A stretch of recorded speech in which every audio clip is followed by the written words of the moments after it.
ಶ್ರೀ ಮಹಾವಿಷ್ಣುವಿಗೆ ಸುದರ್ಶನ ಚಕ್ರ ಎಲ್ಲಿಂದ ಬಂತು, ಯಾರು ಕೊಟ್ರು ಗೊತ್ತಾ?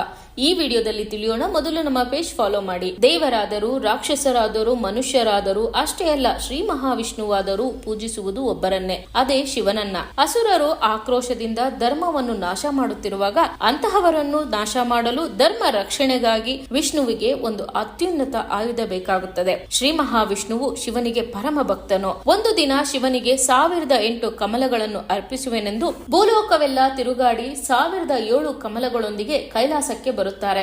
ಇದನ್ನೆಲ್ಲ ಮೊದಲೇ ಗ್ರಹಿಸಿದ ಶಿವನು ಕಿರುನಗೆಯನ್ನು ಬೀರುತ್ತಾ ಕಣ್ಣು ಮುಚ್ಚಿ ಕುಳಿತಿರುತ್ತಾರೆ. ತಕ್ಷಣವೇ ಶ್ರೀ ಮಹಾವಿಷ್ಣುವಿಗೆ ತನ್ನ ಮತ್ತೊಂದು ಹೆಸರು ನೆನಪಾಗುತ್ತದೆ. ಅದುವೇ ಕಮಲನಯನ ಎಂದು.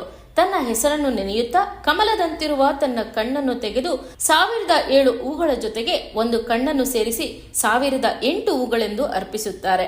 ಆಗ ಮಹಾದೇವನು ವಿಷ್ಣುವಿನ ಭಕ್ತಿಗೆ ಪ್ರಸನ್ನನಾಗಿ ಶಿವನ ಬಳಿ ಇದ್ದ ಶ್ರೀ ವಿಶ್ವಕರ್ಮನು ಮಾಡಿಕೊಟ್ಟಂತಹ ಸುದರ್ಶನ ಚಕ್ರವನ್ನು ನೀಡುತ್ತಾರೆ. ಈ ಮಾಹಿತಿ ಇಷ್ಟವಾಗಿದ್ದರೆ ಓಂ ನಮೋ ಭಗವತೆ ವಾಸುದೇವಾಯ